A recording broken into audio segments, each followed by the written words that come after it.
Olá Brasil! Sou Alexandre, professor de História, formado pela Universidade Federal de São Paulo, vulgo Unifesp. No vídeo de hoje nós falaremos das especiarias do renascimento comercial, do fim da Idade Média, na transição para a Idade Moderna.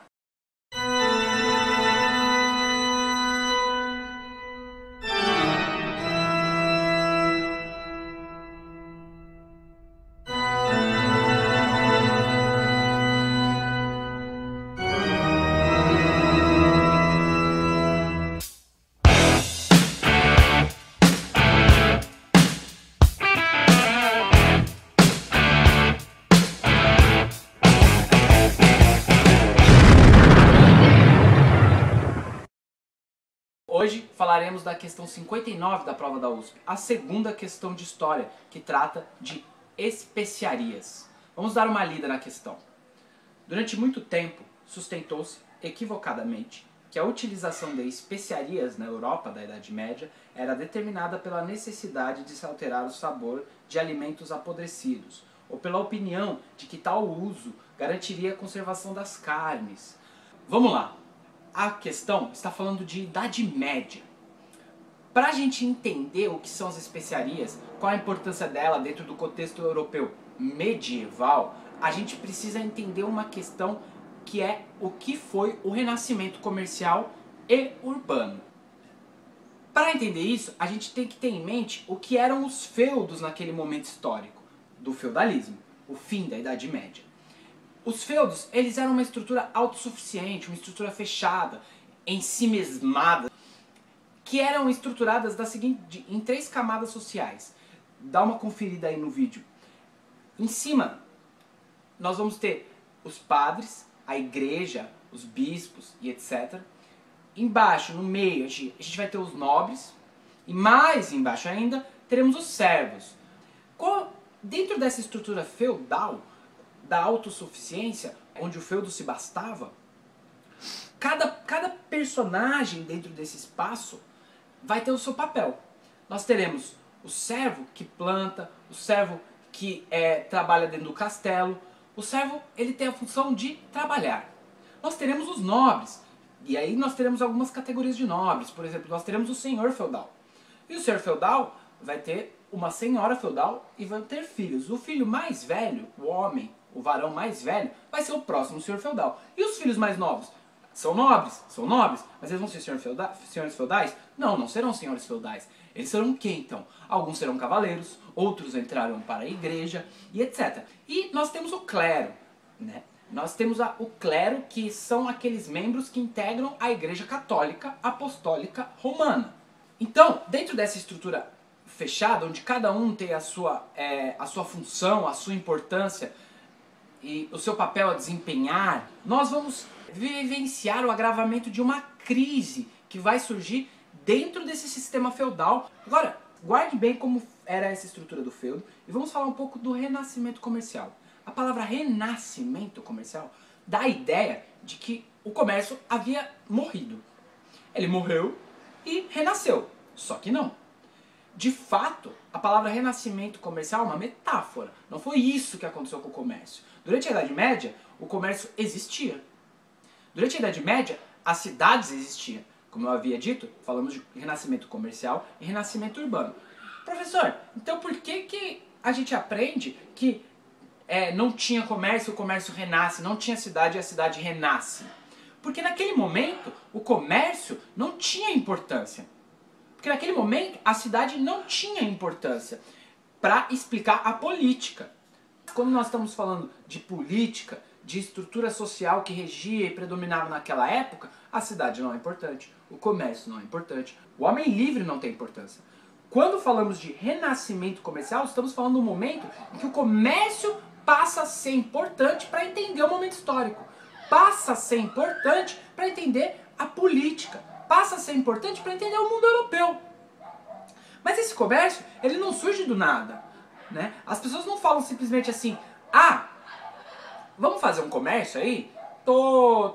Produzi 2 sapatos ontem e eu só tenho um par de pé, tá sobrando, compra de mim? Não é assim que funciona. Tem alguma coisa que estava acontecendo e que propicia a eclosão desse comércio. E, igual eu estava falando, a crise feudal. O que acontece? Temos servos dentro do sistema feudal. E um feudo ficava brigando com o outro. Isso causava o quê? Mortes.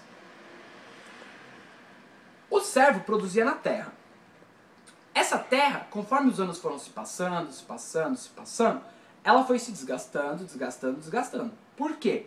Porque se eu planto batata um ano, no outro ano eu planto batata de novo, no outro ano eu planto batata de novo, os nutrientes que fazem com que a batata cresça começam a se esgotar dentro do solo. E cada vez menos eu produzo batata naquele terreno. E assim vai produzir menos alimento. Produzindo menos alimento, tem a capacidade de sustentar menos gente. Então a gente começa a entrar, no fim do feudalismo, num processo de crise econômica. Vai acontecer o seguinte, para resolver essa crise, para solucionar essa crise, vamos ter alguns fatores. Vamos ter um momento de paz relativa. Por que paz relativa? Porque é relativo. Quer dizer então, professor, que nesse momento ninguém brigava com ninguém, não tinha mais guerra, ninguém morria por guerra? Não, tinha. Mas o volume das guerras diminuiu muito. De forma que, se antes dessa paz relativa 1000 pessoas morriam por causa de guerra, agora 10 pessoas morrem por causa de guerra. É uma paz relativa.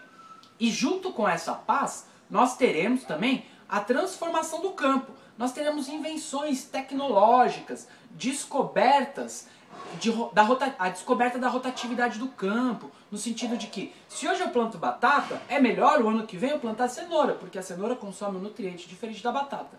Obviamente que eles não tinham esse conhecimento técnico específico, mas eles começaram a perceber isso e começaram a fazer a rotação dos alimentos no campo. E nós temos um aumento da produção agrícola. Nós temos a invenção do arado de ferro, por exemplo, que vai fazer com que as sementes entrem mais fundo na terra, de forma que nasçam mais sementes.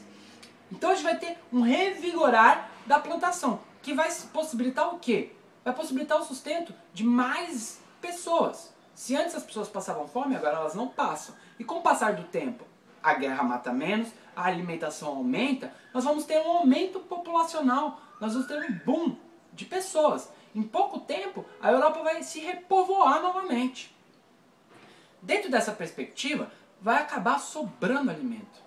Se sobra alimento, eu faço o quê? Eu queimo, eu enterro, eu troco. Eu tenho 10 batatas, eu preciso comer 5 para me alimentar. Eu vou fazer com o quê com as outras 5? Eu vou trocar por um sapato. Eu vou trocar por uma vestimenta. E aí, a gente vai ver nesse momento o renascer das feiras. Isso está acontecendo mais ou menos no século XII, XIII. Para a gente entender toda essa questão do renascimento comercial e encaixar as especiarias nesse contexto, a gente precisa falar das cruzadas. Então vamos parar um pouquinho com o assunto renascimento comercial e urbano e vamos para as cruzadas. Por volta do ano 1090, o Papa Urbano II chama as primeiras cruzadas. Esse processo vai acontecer no início da década do ano 1090, 1093. Em 1099, os católicos, os cristãos, dominam a Terra Santa. Isso é importantíssimo, porque, presta atenção, não é assim, os católicos estão aqui na Europa e de repente eles se teleportam para a Terra Santa e aí eles dominam. Tem todo um processo, um caminho que é percorrido por esses cruzados até chegar à Terra Santa. E nesse caminho há conquistas, porque há terras que não são dos católicos, são conquistas que vão estabelecer pontos para a rota dos cruzados. E vão estabelecer pontos também de comércio, porque não existia especiaria só em Jerusalém. As especiarias existiam na região do Oriente, naquela região. Algumas também estavam na África, e etc. O que são as especiarias? As especiarias são produtos que não tinham na Europa, como por exemplo, sal, canela, cravo da Índia, e etc. Esses produtos não tinham na Europa. E eles começam a ser trazidos para a Europa. Então, essas especiarias elas começam a ganhar uma relevância na Europa. As pessoas começam a procurar isso. E vai demandar um comércio. Então a gente percebe que as cruzadas são a porta de entrada para o Oriente, de forma que possa ser trazido essas especiarias para a Europa. Então, vamos dar uma olhada na questão. Durante muito tempo, sustentou-se equivocadamente que a utilização de especiarias na Europa da Idade Média era determinada pela necessidade de se alterar o sabor de alimentos apodrecidos ou pela opinião de que tal uso garantiria a conservação das carnes. Por que equivocadamente? Porque não é devido ao fato das especiarias alterarem o sabor dos alimentos ou das especiarias conservarem melhor a carne que elas eram trazidas para a Europa. Elas eram trazidas para a Europa porque tinha um mercado consumidor. Porque se não tivesse esse mercado consumidor, eu podia trazer e ia morrer com isso na minha mão. Outro ponto importante dentro do contexto das especiarias, elas eram extremamente caras. Gente, pensa comigo, a gente está numa época que não tem avião, não tem trem, não tem carro. Como eram feitas essas viagens até o Oriente? Ou eram de navio, através do mar Mediterrâneo, ou eram terrestres. Agora, você vai montar uma expedição que vai até o Oriente e volta. Essa expedição vai demorar meses para chegar lá e mais meses para voltar. Aí você vai lá e vai vender a preço de banana? Obviamente que não, você vai vender muito caro. Mas para você vender muito caro, você precisa de um mercado consumidor que esteja disposto a pagar isso. Ok? Vamos partir para as questões. A utilização de especiarias no período medieval: A. Permite identificar a existência de circuitos mercantis entre a Europa, a Ásia e o continente africano. Sim, permite. Como eu já disse no vídeo anterior, não sai marcando aquela que é interessante. Fiquemos com a A, mas vamos olhar as outras alternativas. B. Demonstra o rigor religioso caracterizado pela condenação da gastronomia e do requinte à mesa. Professor, mas o professor não falou de requinte, rigor religioso em relação às especiarias. Óbvio que não, porque isso não existiu. Não da forma que a questão apresenta. Mas professor, se não existiu, o professor não falou, como que eu vou saber que não é? Vamos analisar a alternativa. Que religião nós estamos falando? Estamos falando da religião predominante na Europa, a religião católica. Então, olhe de novo a alternativa. Demonstra o rigor religioso, leia-se, religião católica, caracterizado pela condenação da gastronomia. A religião católica condena o uso de qualquer alimento à mesa, no máximo carne na quaresma. Tirando isso, não condena. Então pode ser a B? Não, não pode ser a B. Mas não pode ser a B porque você tem um conhecimento histórico amplo? Não, porque você conhece a religião católica porque você vive num país que tem maioria católica, por mais que você não seja católico. Alternativa C. Revela a matriz judaica da gastronomia medieval europeia. Parou. Matriz judaica da gastronomia. Então quer dizer que na Europa ninguém comia carne de porco, porque os judeus não comem carne de porco. Então a gente vai dizer que a matriz da gastronomia europeia é judaica? Não, não é judaica. Ok? D.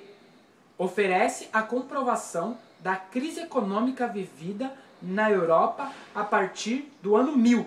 Gente, a especiaria oferece a comprovação da crise? Lógico que não.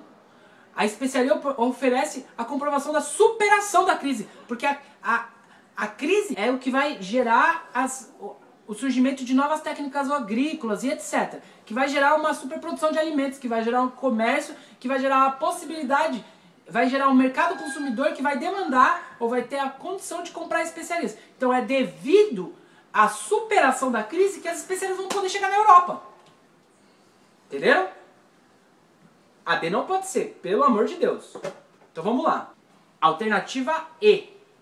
Explicita o importante papel dos camponeses dedicados à sua produção e comercialização. Então quer dizer que as especiarias eram feitas na Europa? Eram produzidas na Europa? Não, não eram. Eram produzidas no Oriente. Então o camponês tem nada a ver com especiaria. Ok? Não tem. Então, dentro das questões, ficamos com a alternativa A. A utilização de especiarias no período medieval permite identificar a existência de circuitos mercantis entre a Europa, a Ásia e o continente africano. Espero que vocês tenham gostado desse vídeo. Peço que vocês deixem um comentário aqui. Espero que vocês tenham gostado desse vídeo. Peço que vocês deixem um comentário aqui embaixo pra gente ter um feedback e poder fazer o vídeo da melhor forma. E...